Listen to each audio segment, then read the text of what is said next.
my fellow hunters. Today it's time to get creepy. Meet the Khezu!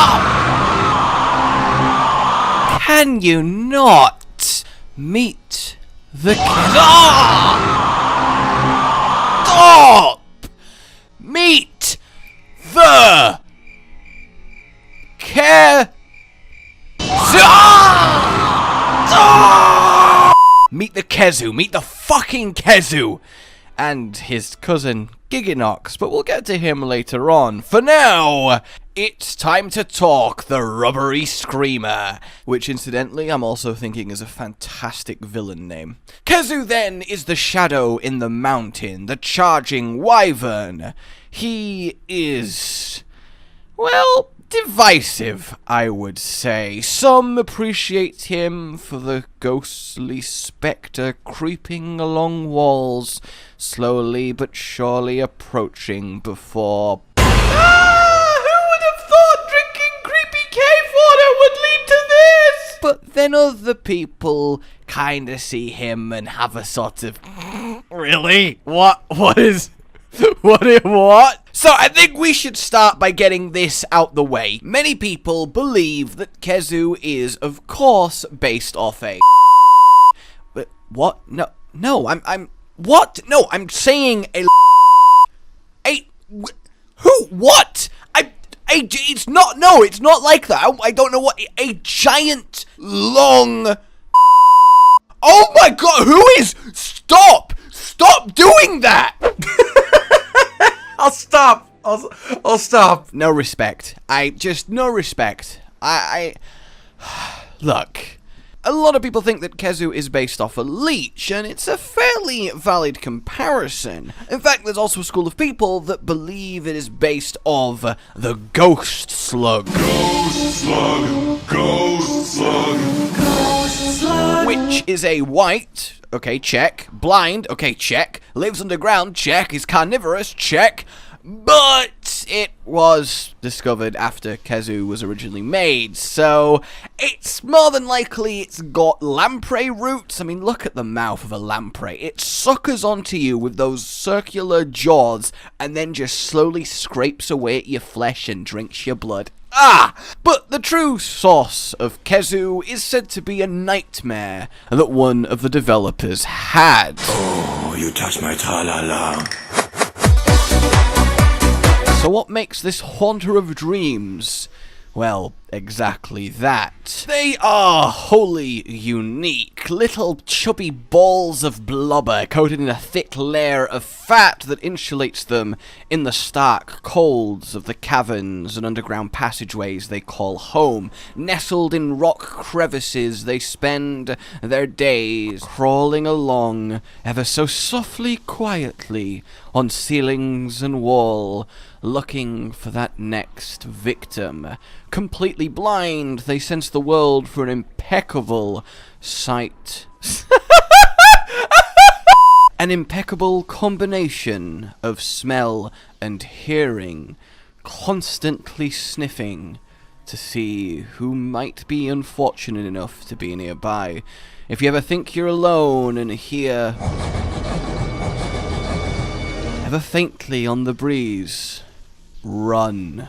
When the Khezu is excited, when the kill is near, it salivates, saliva pouring from its grisly maw, and each drip drop acidic, melting away at very stone, disabling anything unfortunate enough to be caught in this lethal shower. Its head, more so a neck with a mouth at the end, rows upon rows of teeth and one slathery tongue. I mean, really, when you really sit and think about it, isn't it really nice? What? It can whip out, extending and grabbing in an instant a would-be passerby, and then they are dragged screaming ever so slowly, tortuously, down the gullet of this creature until they are to be digested alive in a fleshy tomb. And if this so far was not enough, the Khezu is electrical. Huge thunder sacs producing incredible amounts of voltage, so much so that it crackles through his skin and out into the atmosphere, arcing to nearby aggressors. He can also condense it and fire it in ball lightning form, both along the ground or through the air from above. In fact, the Khezu is such an expert in cave combat, in silent assassination, that within its dark home it holds great advantage. Outside, where it can and does roam, looking for easy meals, it is an easy meal itself to most high predators. Nagakougar or Tigrex would take it down quickly and without issue, yet should they wander into a cavern, it is more than likely they will become the hunted. Not a very capable flyer, but capable of flying. He can just about get himself up and in the air for a hasty escape, though he much prefers to stay groundward bound. His tail then a short, stubby, yet strangely hardened part of his body, the normal stretchy flesh there rigid towards the tip, but it can expand outwards, acting as a living suction cup, allowing the Khezu to dangle bat-like from ceilings, or similarly anchor himself to the floor during his most violent outbursts of charge. It also doubles up as a handy-dandy grounding tool. The Khezu's feet, then, no claws to be found, but much akin to that of geckos. It's what allows them to grip to any given surface, the tips of their wings featuring the same. But it does not stop there. The Khezu's skin, with its pearly white luster, is transparent, allowing one to see the throbbing mass within, in some horrific visage. He is very prone to scarring, the tissue so easily damaged. The Khezu will keep its skin moistened, the water acting much akin to a frog, allowing it to both breathe and drink through its very pores, and, prevent it becoming a dried out husk. In fact, Khezu is very amphibian-like. He has spring frog-like legs, allowing him to launch himself through the air and come crackling down with force, crushing rock and hunter underneath, or even spring straight skyward and end up attached upside down above the would-be aggressor. It's highly likely, then, that had Khezu been invented in the era post the official amphibians of Tetsu and Zamtrios, he would be amongst their number. But by far the most disturbing aspect of a Khezu is its reproductive cycle. There is no male Khezu, there is no female, there is just Khezu, and each one of them is capable of paralyzing a victim, injecting their eggs within them, and then leaving. Soon after, they will wake up and, oh my god, they're fucking alien. Oh god! They even have acidic saliva. It really is just an amalgamation fucking nightmare creature. Or a walking penis, if you're gonna be like that. And I know some of you are gonna be like that. And as an extra little tidbit, well, this is the same method the tarantula hawk wasp uses. It finds, a tarantula paralyzes it after one hell of a fight and lays its eggs inside. They will then hatch into the lava and simply burrow their way through the tarantula. It's at that point you kind of stop a moment and go, how did a fucking wasp species end up at the point where it's the most viable for the continued propagation of their genus to fucking fight tarantulas and put their babies inside them? Nature, guys, honestly, it's fascinating and terrifying. And that's why I love it in Monster Hunter 2, because for every freaky, weird-ass, what-the-hell wyvern, we have something equally as messed up in real life. So, that's your basic Khezu. In combat, it's just a mid-tier monster. It's fairly threatening, especially to newer players. It's very good at teaching patience, because you get caught rushing in, only to be blasted away with electricity and paralyzed, and it can get really frustrating, and as the beginning might have hinted, it likes to roar a lot, like a really large amount. It's got the most irritating roars going, but it can be quite an atmospheric fight. You can not realize it's in the zone with you, and suddenly notice the acidic spit drip drop next to your hunter, and you can have a little bit of, oh Jesus!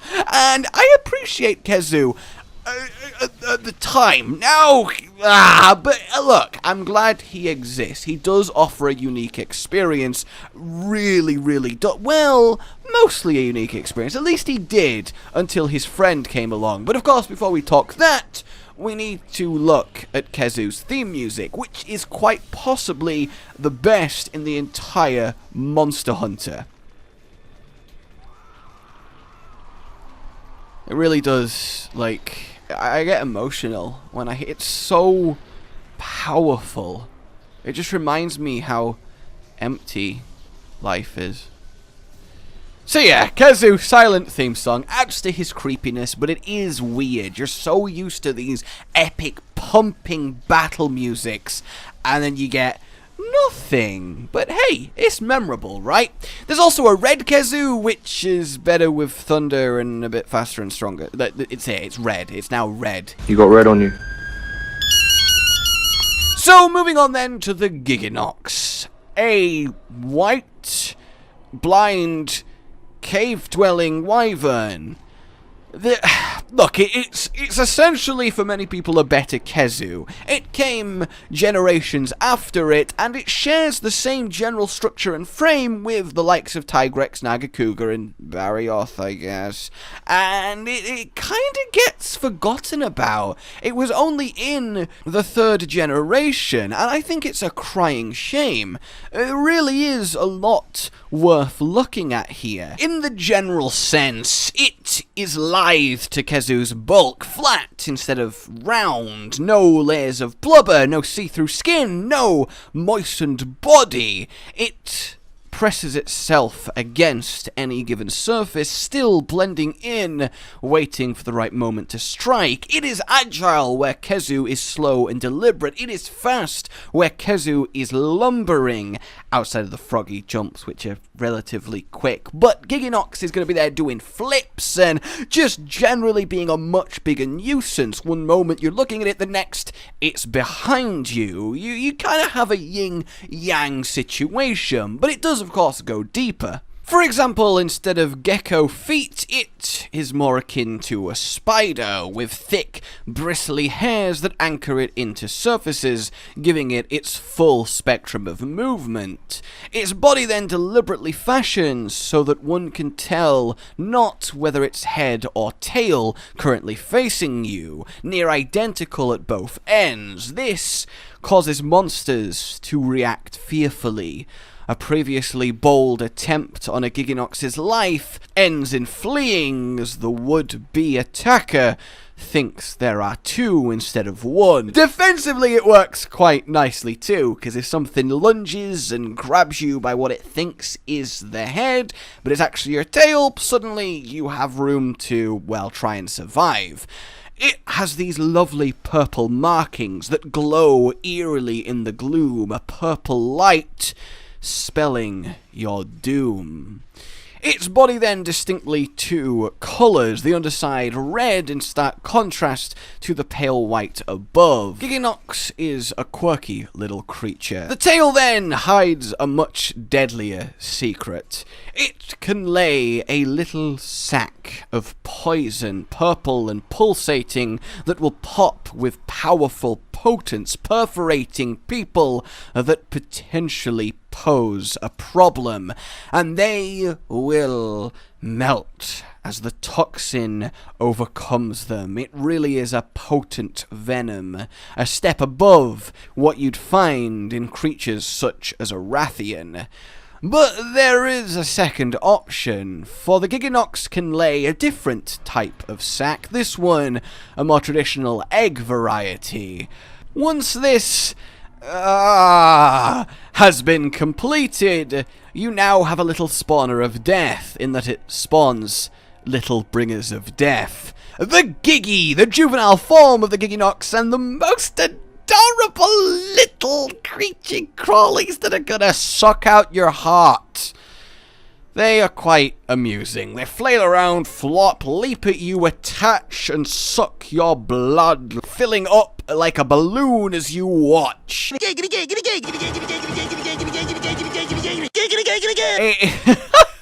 mean, look, right? Is that not a brilliant aspect of a monster? It will quite literally spawn a swarm of young to try and suck you dry. It's something that really you don't ever quite forget, especially the first time. You're like, what the fuck is it doing? What the hell is that? Wait, is something coming out of it? Oh my, and it just springs at your face. It's just bloody awful and wonderful at the same time.